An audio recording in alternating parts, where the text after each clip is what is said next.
Hello, Dr. Brant Hulsebus here, and welcome to another edition of Ask the Chiropractor. Ask the Chiropractor is my little podcast that I do. When someone has a question about chiropractic or chiropractic care, I try to answer. I'm a chiropractor here in Rockford, Illinois.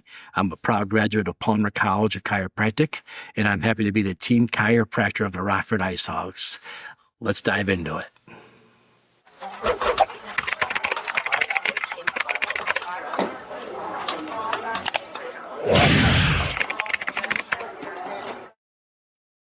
Hello, thank you for tuning in to another edition of Ask the Chiropractor. I'm Brant Hulsebus here in Rockford, Illinois, and I want to dive into a little bit of topic that I couldn't help but talk about last week when we talked about bad neck posture and the tech neck stuff, and I wanted to dive into this. It kept coming up. It was headaches.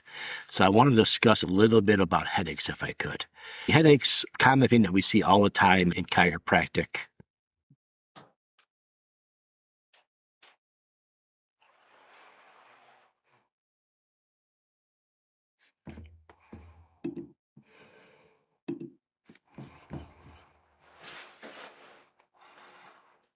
People come in and tell us they have headaches all the time. We have a lot of new patients that come in with lower back pain, neck pain, or headaches. We've had great success with headaches. And I'd like to maybe describe to you what's going on with the headache and why chiropractors do well with headaches. And maybe some of this might hit home with you. Now, I've been able to study with some really awesome upper cervical chiropractors because of my connection with the Rockford Ice Hogs hockey team. You see, the concussion chiropractors and the headache chiropractors do a lot of the similar work. And I've had to study with the best concussion doctors in the world. I didn't say chiropractors there, I said doctors, because little secret to you, the guy at Harvard University in Boston, Massachusetts, that's leading the head injury area there is a chiropractor. And I've had lunch with him a couple times, and we've gone to several of his lectures. But let's go talking about headaches again. What's going on when you have a headache? If every time you get a really bad headache, you want to go to bed early and sleep it off, that's not the reason why you're having headaches, because you're not going to bed early and sleeping it off. If you're having really bad headaches, you use a cold compress to give you a little bit of relief. That's not why you're having headaches from a lack of cold compresses. If you're having headaches, you say, I need to drink more caffeine or have more sugar, this and that. That's not why you're having headaches. Headaches are interesting to chiropractors because when we study neurology from the same textbooks your family doctor studies from, we know that the brain itself cannot perceive pain. So the brain itself does not feel pain. It can receive pain from other places. It can tell you things hurt, but the brain itself has no pain receptors. So if you go back and think about John F. Kennedy, our former president, he had a younger sister. And during that time, typically women they did this to. Typically, women would talk back or have an attitude or this and that. The husbands would say something's wrong with them, or the father would say, my daughter's not right. And they would want to fix them by going up their nose and cutting off the front part of the brain. They call it lobotomy. And you would never feel the knife cut through your brain. That's why they considered it to be kind of safe and humane, because it didn't have that kind of pain to go with it, because it was just simply the knife going through the brain. I don't recommend this. We stopped doing this a long time ago, but the brain cannot feel pain. So when you have a really bad headache and everything up there's pounding, you think your brain's screaming, but it's really not. So what is it? What's going on? Why do we get these headaches? I'm going to talk about one of the least common form of headaches, and that comes from your tailbone. You see, your tailbone, when you walk, it rocks back and forth, and it acts as a mechanical pump to move your spinal fluid up and down. We are mammals that walk on two legs, not on four, so we don't have the benefit of being horizontal with our spine, say your pet dog or your pet cat. Our spine's up and down. So when we walk, our sacrum goes back and forth and acts like a pump. When your sacrum gets locked up, and there's a subluxation or misalignment in your sacrum, if you want to know about subluxation, I think go back about 3 weeks, I talked about the subluxation. It locks up, it freezes, it doesn't move now, and now your pump's broken. And these are horrific headaches. Your brain's not getting the spinal fluid to regenerate, do the thing it's supposed to. But these headaches are the cause of these because there's a real interesting symptom that goes along with these headaches. You lay down flat. If you lay down flat, the spinal fluid will level off and the headache will go away. You stand back up, you get your headache back again. As soon as you start walking, you lay down, it goes away. So that's an easy one for us to fix. Now, we would find that by our x-ray exam or chiropractic exam and just your history like you always do when you come in. But those are the easy ones. Let's talk more about the more common cases. Problems in the upper two bones of your neck, your C1 and your C2. C1 is also called atlas, C2 is called axis.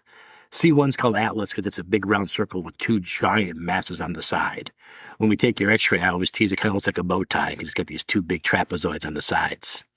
And C1 has a little pivot point that sticks up. I call it your tree stump. And the C1 wraps around that C2 tree stump, and that's how you tell people no. So it's called the axis because the C1, that's its axis to turn to tell people no. And the C1 is called the atlas because it holds the weight of the head. Kind of like in Greek mythology, Atlas carried the globe around. So we have C1, C2, atlas, and axis. And what happens is, I'm going to get into a little bit of anatomy here of the spinal cord. The spinal cord comes down through other vertebrae and goes out, ends at L2, L1 area, and then it just becomes, they call it quana. It looks like a horse's tail. That's why they just spinal taps in your lower lumbar because there's no cord there. But we're talking about the top. So you have a midbrain, and your midbrain is like your coordination center. When we do neurological examinations on your midbrain, it looks a lot like a DUI road test from what I'm told. I've never had one, but from what I'm told. We check to see if you can do the finger to the nose. We check to see if you can walk in a straight line because your midbrain's all about your coordination. And when you drink alcohol, the coordination goes out the window. That's why some of us become better dancers because we have no coordination. So it's better to have sloppy than none. But nevertheless, the midbrain gets suffered. Now, what happens? You're supposed to have a nice round curve to your neck, like a C-shaped curve. We talked about last week, you can lose that called tech neck, and you lose that posture, and you put the cord under stress. Now, the spinal cord has ligaments that come out from the sides and grab on the walls of the spinal canal. They're called dentate ligaments. Dentate like dentist, because they look like little teeth. These ligaments are strong ligaments, really strong ligaments. Like when we were in spinal anatomy class, trying to cut these ligaments was very challenging. These are very aggressive, strong ligaments because they're not meant to break. So if you've jerked your head around or had injuries, or if you walk around with bad posture and just move it wrong 1,000 times over and over again, the neck's going to go back and forth. It's going to be under stress and tension, and something's got to give. If your spinal cord does not go up and down, what's going to give? That midbrain is going to start coming through the hole in the base of your skull called the foramen magnum. And when that midbrain starts to come down through that hole in your foramen magnum, it clogs it. Now, the blood vessels are going to get into your brain, no problem. In the old days, they used to think, maybe you're not getting enough blood to your brain. Drink some caffeine, get the accelerator going, see what happens. Today, I have a friend in Jacksonville, Florida. His name's Dr. Longyear. That's exactly how it sounds, Longyear. He's got a motion MRI machine, meaning that we can watch you bodily functions inside the MRI machine. We could watch you digest a sandwich in the MRI machine. Pretty cool, right? He's got his adjusting device hooked up inside this motion MRI machine. We are watching chiropractic adjustments inside of a motion MRI machine live. We're seeing exactly what happens. And he has showed us and demonstrated through several studies that your blood going into your brain is rarely ever compromised. That's rarely the problem. That's what we used to think. That's what I was taught. That's what my dad told me. That's what he was taught. That's what we used to think. Not true at all anymore. Not true at all. It's actually so much cooler. When that midbrain comes down, it clogs that foramen magnum, puts pressure on that. When you get the upper cervical adjusted properly and correctly by a chiropractor, it actually pops it back up. The midbrain will go back inside the cranial cavity, especially what they call the cerebellar tonsils. Not the tonsils your nose stroke guy removed them necessarily. It's different kind of tonsils. But those pop back inside. And what happens, the venous flow, the return improves. So when you get those throbbing headaches, because the blood keeps going in faster than it's coming out. And you get a pressure buildup because that blood's coming in at this rate, but coming out at a slower rate, creating the back pressure, throb, throb, throb, throb. And when you get the chiropractic adjustment and that stuff's freed up and the venous flow comes out, you could get a little lightheaded for a couple seconds because of the change. Very common. Another thing that happens, very common, spinal fluid dump. We take care of a lot of athletes, and we're seeing a lot of athletes today who are committing suicide by shooting themselves in the chest because they know something's wrong in their head. Very sad. But my chiropractor friends, like Dr. Scott Rosa, R-O-S-A, are discovering more and more that they've got their midbrain coming through the foramen magnum and their spinal fluid can't regenerate. Spinal fluid is going to pull the toxins out of the brain, bring stuff in. LDL is a huge factor on that. So if you've had head injuries and they tell you have high LDL and it's dangerous, you might want to think twice about that. But spinal fluid's up there. It's got not getting out. Toxins are building up inside the brain. These athletes are doing crazy things. And sadly, so are our veterans. You have a bomb go off, you get the head injury. So Longyear has dedicated a lot of his time to help with veterans, which is incredible. That's why I like studying with this guy. But we're seeing this happen. We're watching that C1, C2 move and that spinal cord pop back in. I bring my table up and you're like, whoa, I'm a little dizzy. Your spinal fluid is regulating. After about 10, 15 seconds, that level's off. And so it's really cool for me when they tell me I'm a little dizzy. They're scared. I'm like, no, this is awesome because we're going to fix your spinal fluid flow and your venous flow. Your headaches are going to get better. Your nervous system is going to get better because the spinal fluid's been drained. You're going to overall improve yourself. So if you're someone who's had neck trauma, if you're someone who has really bad neck posture, and you're someone who has a lot of headaches, a trip to the chiropractor might be overdue. And if you're someone that's really worried about dementia, I don't want to have dementia when I'm older, a trip to the chiropractor is definitely overdue. Because that part of what happens with that CTE is they get forgetful. Like the Bears quarterback, when he had it really bad, he had a picture of his house and his girlfriend on his wrist. So he got the mail, he knew which house to go back to. And when he walked in the house, he wouldn't freak out the woman in the house because she was on his wrist and he was supposed to be there. You think he was going to have dementia?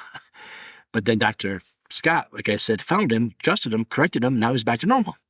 Go on to YouTube, type in Jim McMahon chiropractor. He did amazing work with him. So who do you ask? I'm going to a headache specialist. I'm thinking about going to see a chiropractor. What do you think? That's a bad person to ask. Really bad person to ask. Because they're not a chiropractor. They don't know what we do. I guarantee they have no idea about Longyear studies and work. Ask them. Have you heard of Dr. Longyear out of Jacksonville, Florida? Have you seen the work he's doing with headaches and CTE and head injuries? Or Dr. Ted Carrick out of Harvard Medical School in Boston, Massachusetts, chiropractor. They don't know these things. So if you have these problems and these issues, go see a chiropractor, ask a chiropractor. And if you're an athlete, by all means, if you've had a lot of timed out head injuries, by all means, go see a chiropractor. You have to. Don't let anyone tell you it's dangerous unless they're a chiropractor. We have every single thing that we've been trained to know when we shouldn't take care of somebody, when we need to refer out. Trust me. They mentioned that at chiropractic school. It's an important class. We're definitely taught when to refer out. We don't need anyone to tell us. I think that's comical whenever someone says, I checked with my doctor to make sure it's okay. I come here. I'm like, really? I bet your doctor has no idea what's actually safe or not safe. I call them all the time and say, what about this technique? What technique is that? I said, stop talking about chiropractic if you don't know the basic toggle recoil adjustment. Go ask a chiropractor having problems. And if you're in Rockford, Illinois, come see me. I'll be happy to give you a straight honest answer. Thanks for tuning in. Talked a little bit about athletes. Let's dive into athletes next week.